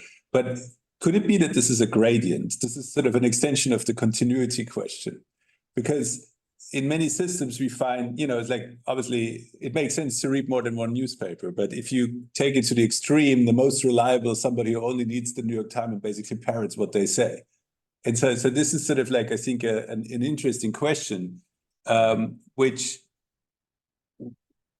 maybe your data doesn't answer. In the same way, this sort of like age brackets, you just got the brackets from the data provider, but can we at the same time, nevertheless, while looking at the data, just like we look at networks and different granularities, and then we find confusion, it's still a matrix, but if you squint, you can see a gradient, which awfully looks continuous.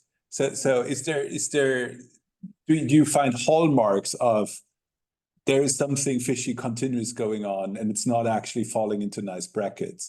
And this is sort of like a personal beef I have with like all of the non-complex sciences, that, they try to split the world into buckets, like Black students, white students, and Latino students in between, where it's like, yeah, that's a gradient. And so that kind of stuff is sort of like, do you find incidences for that, or don't think your data sort of gives it to you for free, basically? But so your suggestion would be to like not considering each type of categorization? So no, if you look at like you split buckets, for example, is it like Dave Crandall has done something, this is a nice concatenation to the next topic. Like Dave Crandall has done something with Paris facades and dated them by sort of like using an AI model. And one of the interesting things is that the different categories of Paris facade do overlap with each other, but if they're close to each other, like if they belong to the same 50-year bracket, they overlap with the consecutive one before and after. So you can actually see, even though their classification is discrete, there is a gradient underlying, and obviously if you would measure more closely, you could get closer to that gradient and become ever more continuous, which I think is a really neat thing, because this problem that Andres is raising, that we're sort of dealing with discrete categories, while at the same time, the latent space of imagination may be continuous, or even reality may be continuous, is sort of something that won't go away, right? Yeah. Okay. I can say one thing, and then I will pass to the next.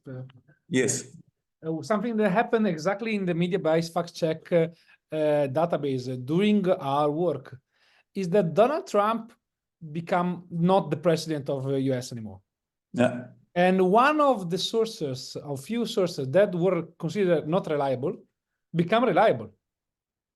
So also there's a association of what the reliability of sources is dependent on time and on context as everything. A simplification is a necessary simplification. It's very hard to get like information if every single tweet or piece of news is by itself reliable or not. We are working on this in European project, well funded, and it's a challenge. We have to rely on this domain is reliable or not as simplification. There are other sources that do this similar, but of course this changes in time. the press office of the White House was not a reliable source during COVID. So like, and this is been always a reliable source in history. So all this categorization is necessary to be changed in time. But I believe we are very tight with time now, so we have to pass to our urbanism line of research. Go ahead. Yeah, so big change of topic. Yeah. What is this? Okay. All right. So hi everyone. I'm Thomas Lou. So I'm a postdoc here at C-Hub. I just joined back in October.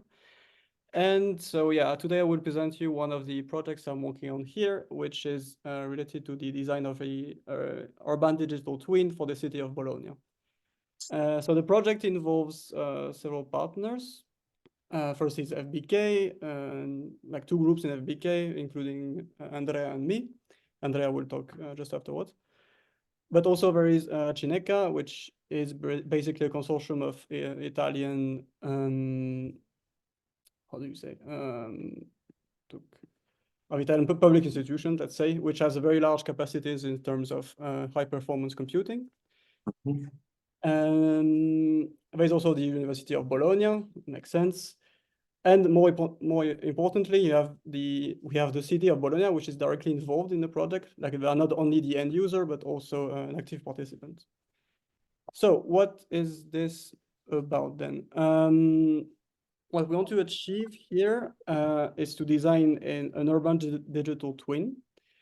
And that is a numerical model of the city of Bologna in this instance, but can provide a comprehensive and reliable platform to support the decision-making of urbanists, for example, in the city of Bologna. So you can, let's say, imagine this platform and divide it in two parts. First, you have a kind of backend. So it is fed by a number of, it would be fed, let's say, by a number of data sources. So we have open ones from sensors that are spread across the city. So some external commercial partners, let's say. And so, for instance, we could have data on traffic, on the air quality, the live state of the transportation system. So here I'm just citing mobility-related data because that's what we are mostly focused on our part. And so having all of this data, it can first allow us to have some live monitoring of the city. And this monitoring can feed relevant information to the end users using some dashboards on the front end. But also crucially, with all this data, you can also use them to feed models of various processes that are happening across the city. And this would allow end users to explore what-if scenarios. So let's say someone imagines that they add a new bike lane somewhere. How would that affect the mobility, but also the socioeconomic integration of certain areas, the air quality, whatever? Well, not whatever, but you get the idea. And so our part in this the big endeavor, let's say, is concerned more with the modeling side. So the general idea here is that a city is a complex system, meaning that we have many interconnected components in it, and any small change in one of them can affect the whole system in a relevant way, significant way. And so that's why we will use both, so AI models, which have very good predictive capabilities when they are trained correctly, but also models from complexity science, which bring a lot more generalizability, let's say. So in the end, what we want from these models is to leverage them to simulate real-world mobility scenarios, while also always keeping in mind that we have some uncertainty that is inherent to these predictions, and also provide, let's say, explainable results to the users, because there are people who are not familiar with the kind of modeling we do. And that's it for this very short overview. I mean, the project is still in its infancy, so it's a very early stage to discuss results or anything. Thank you. And last but not least, we have Andrea explaining our mobility line. Hi everyone, I'm Andrea Guizzo and okay, no, right, okay. And I'm a researcher here in SIAB, and in particular I work on mobility topics, task. Now I introduce you the project where I'm involved. This is a PNRR, in particular the HPC project. PNRR is a National Recovery and Resilience Plan, is a program, a national program with which the government manage the next generation EU funds. This program, this project was introduced by the European Union to restore the losses due to the COVID-19 pandemic. Inside the PNRR, there is the HPC project. The HPC project is a national project for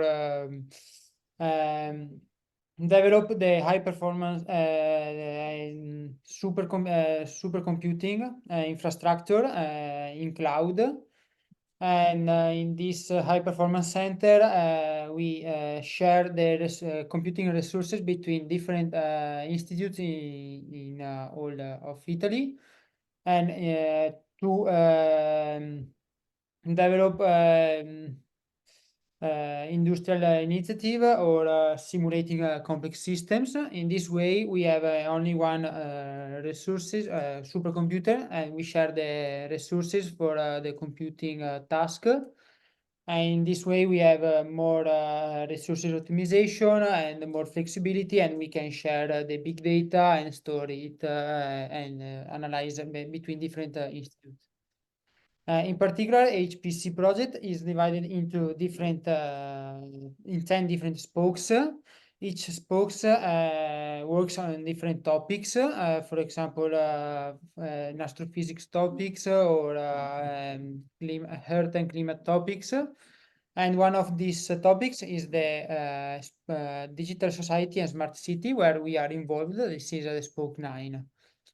Inside the spoke 9, the aim of this spoke is try to use and extend the concept of digital twin to city, and apply this digital twin to 5 specific application.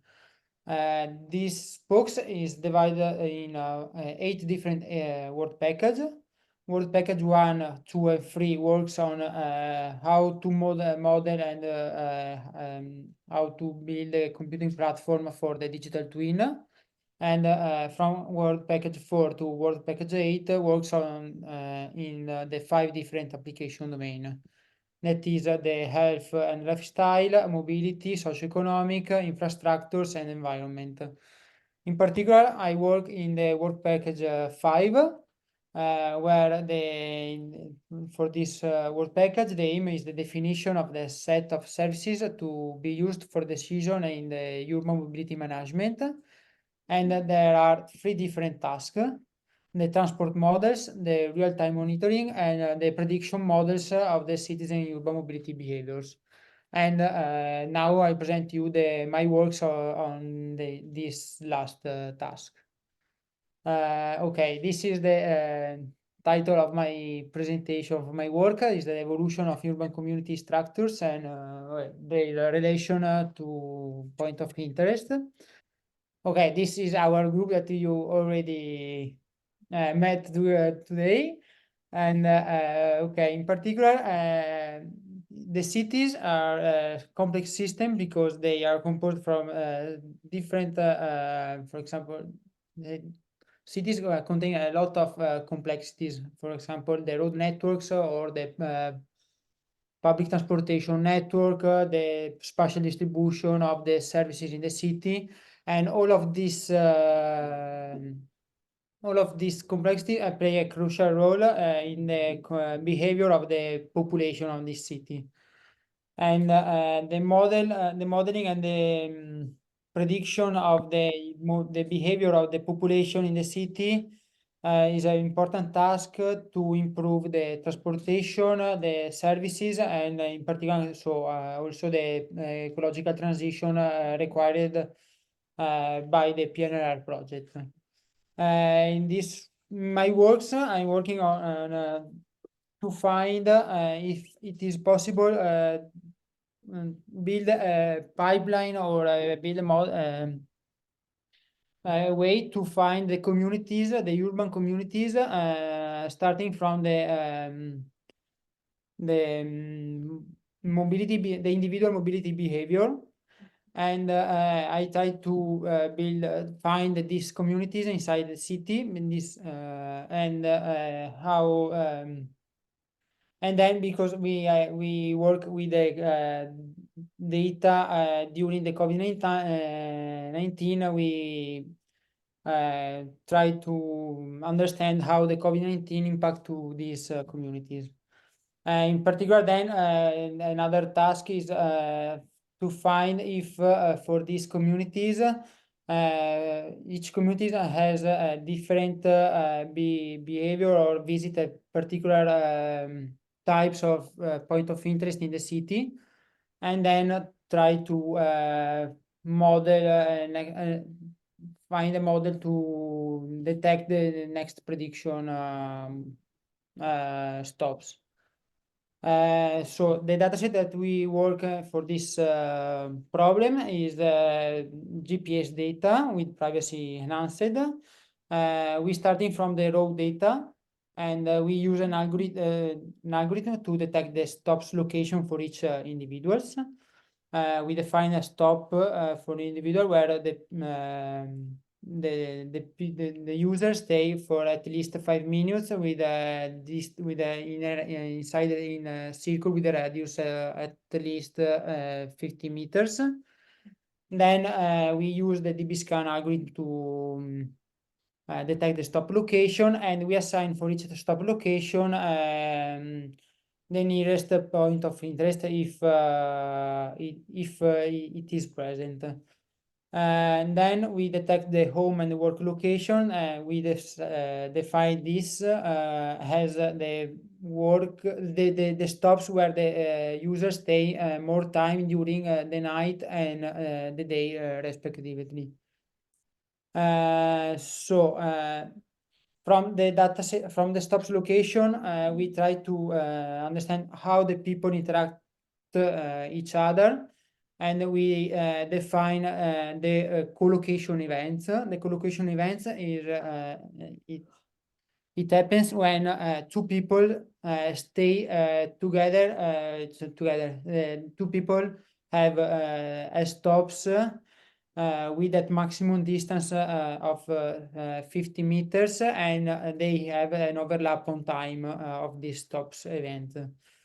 We use this collocation, for example, in this case, and this is an example, the purple, each color represents different users, and the purple user and the light blue users are have, for example, collocation events because they have stops less than 15 meters, and the other they do not have collocation events. Then now I try to start to build a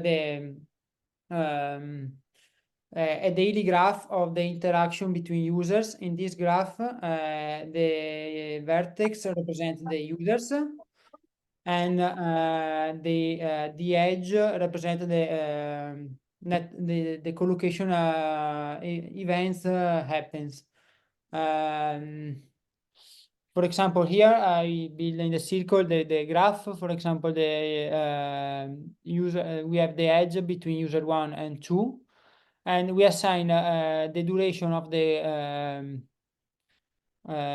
collocation is the weight of the edge is the time spent together between the users. Then this I do this for every day, and for every day I okay, one moment, sorry. I forgot this slide. This is our case of study for the moment is Boston. In red I represent the geographical area that I consider, and in the at the right side of the slide, we have the spatial distribution of the PUIs in the city. The dataset cover the period of from the 1st January 2020 to the 17th September 2020, and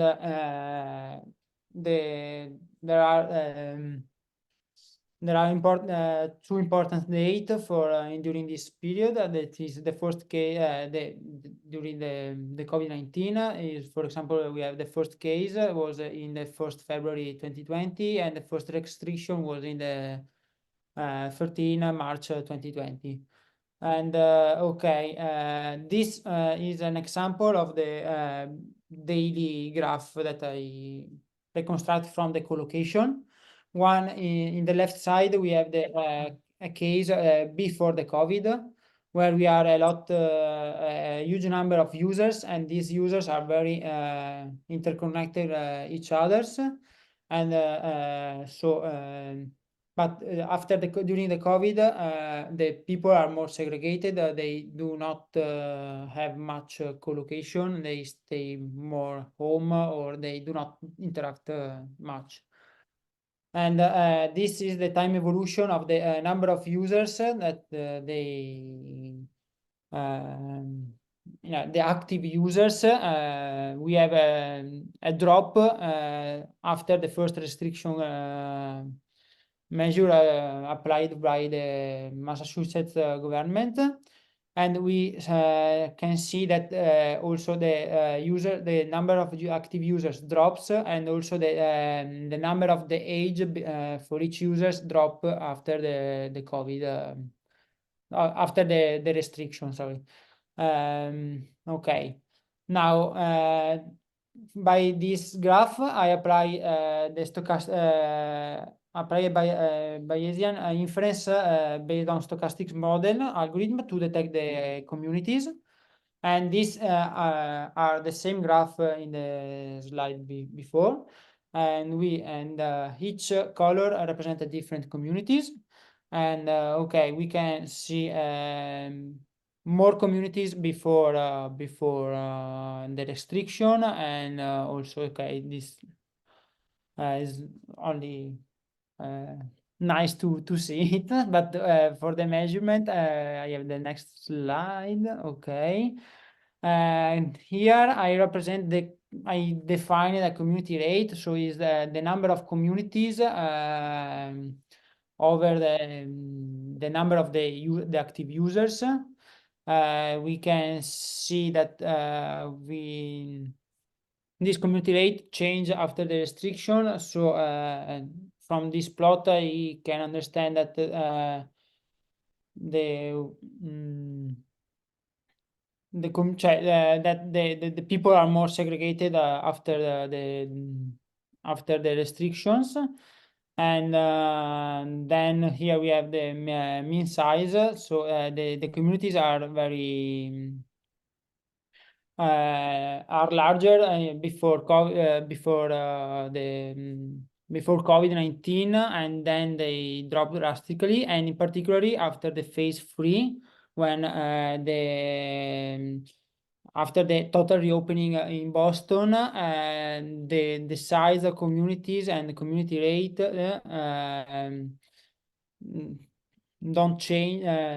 didn't change, and they are stable. Respect the restriction phase, and so this is a result. Now I'm working on the spatial distribution of the communities. We can see that the communities are before COVID are more sparse, and they have a huge number of interaction during the day, but during the COVID are more. We don't have it. It's very. We don't have much events, and that's it. That is still working. And for conclude, for the moment, I build the daily graph of users. I build the robust pipeline for the community detection over the time, And I found that this algorithm is in accordance to the individual mobility results during the COVID-19. For the next step is understanding the mobility pattern for each communities and try to understand the difference between communities' behavior and apply this pipeline into several cities in US state. And thank you for your attention. Thank you very much. So yeah, this was a really spectacular spectrum kaleidoscope of approaches and projects. Thank you very much for presenting this to us. It's now 3 minutes after the 2-hour mark. We started a little bit late, so theoretically we could take one question, I guess. There is perhaps the question, if nobody raises a hand, I have one. Cubic data is available for the US and is one of the go-to things that people do, we do too, when they want to study something that cannot be studied in Europe right now because we don't have the data in the same way. But one of the key issues there is it's not the full population, right? Which for communities is an issue, because if you only get 15% of the population, then you may underestimate the communities you find, and the people may be more connected than you think, and so on. And so, did you take this into account, like what goes out, which is sort of in a similar vein than the Bayesian notion of like of calculating communities, but there is this big unknown out there, like it solves this problem within the network data, but how about like dealing with the fact that the data is fundamentally incomplete relative to the big population? And don't get me wrong, this is not a destroying critique, because that's like all data is like that. But this particular case is sort of like something which is quite salient, because that's the best data we have at the same time, and at the same time, it's only 50% of the population. So do you deal with that? Like how about, I don't know, community prediction in areas where you don't have any data, basically? Okay, it's true. I don't think yet for this problem. I know about this problem. The population the population of the data is about the 20% of the population in Boston, I think, more or less. Yes, it's true. In my opinion, okay, you can underestimate probably not the communities, but the size of the communities. The idea is to understand if there are common behaviors between users and how try to use it to improve, for example, the public transportation in Boston, in the city. For example, if so, I mean,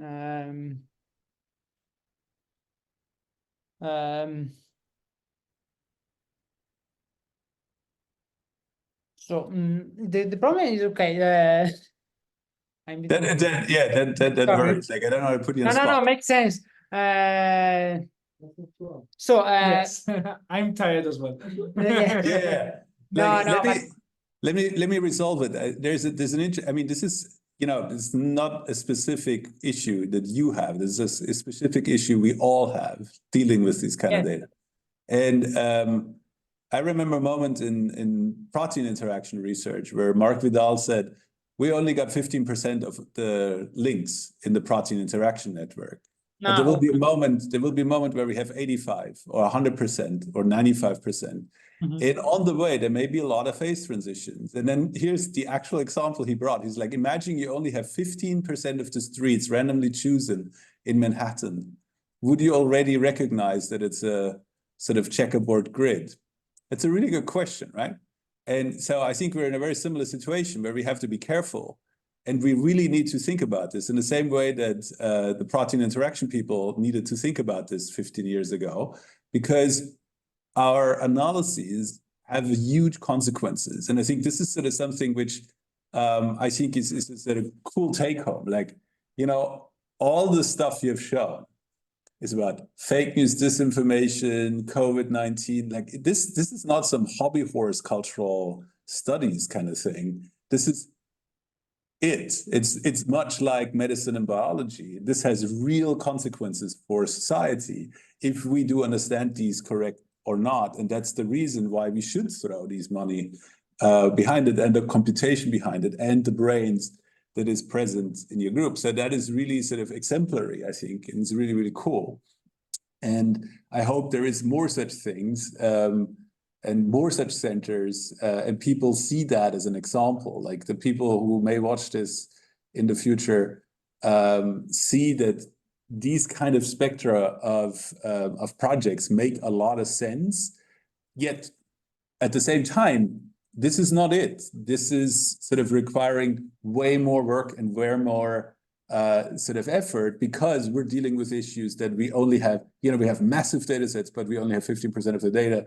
We grapple with certain consequences such as misinformation. We know how that functions in specific means. We find patterns, like in the last talk we've seen. So these kind of things are all awesome, while at the same time we're at the beginning. We're, I think, very much at the same way at the beginning as network science was at the beginning in 2000, as computational, you know, language studies was at the beginning in 1955. And I think that is sort of something which I think is quite crucial and interesting. And so, again, this was a fantastic overview. Thank you very much. And I will do the same thing I do every time we do this, which is announce the next one, which is Peter Turnberg, simulating social media with large language models. And so this will happen next Monday. And yes, we have four more to go this semester. So thank you very much, Riccardo, and the whole crew. This was fantastic. Max, there is one where you present your collaboration, your unit. We should do that, yes. You just start with that. We're still waiting for the reverse invitation. I'm kidding. No, of course, yes. Yeah, we're happy to do that. And I think we should actually do this at the, probably, you know, this is maybe an interesting thing to say. We're a 2.5 million euro EU project. We had originally 5, but they hired me 1.5 years in. So we have 4.2 years in which we performed the project, which will end sort of this August. The Open Lab will still continue to exist. We know since last week, which will be properly announced in the future. And we hope the event series also will further exist.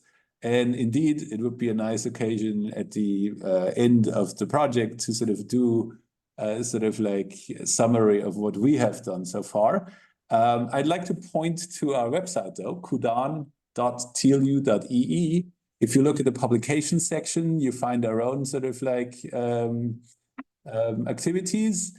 There is a lot of stuff coming out now at the end because we're a synchronously starting group. So we all started in June 2020 with the pandemic. And then sort of like we designed research, we came up with projects, and they're now all coming to fruition. And everybody will have their 3 papers basically. And so that's sort of like the thing, how that will roll out. But if you're going to get a broader overview of what cultural data analytics is, and it's not like me saying that or our group saying it or whoever else, we also have the conference section there, and there's videos also of the cultural data analytics conference that happened last December with people from 31 countries. And there you can see, yes, it's also digital humanities. Yes, there's also computational social science, but there is also other stuff happening that is maybe more visual, more audiovisual, dance, fashion, food, and so on. And hopefully equally to grow like our 15 to 20% notion of like, what do people do in cities? Thank you very much. Thank you. Thank Thank you. you. Thank you. Ciao. Ciao. Bye-bye. Ciao. Thank you. Ciao. Bye-bye. Oh, It do you was have a also second? nice to see some of you. Yes. Riccardo, do you have a second? Let me stop the recording.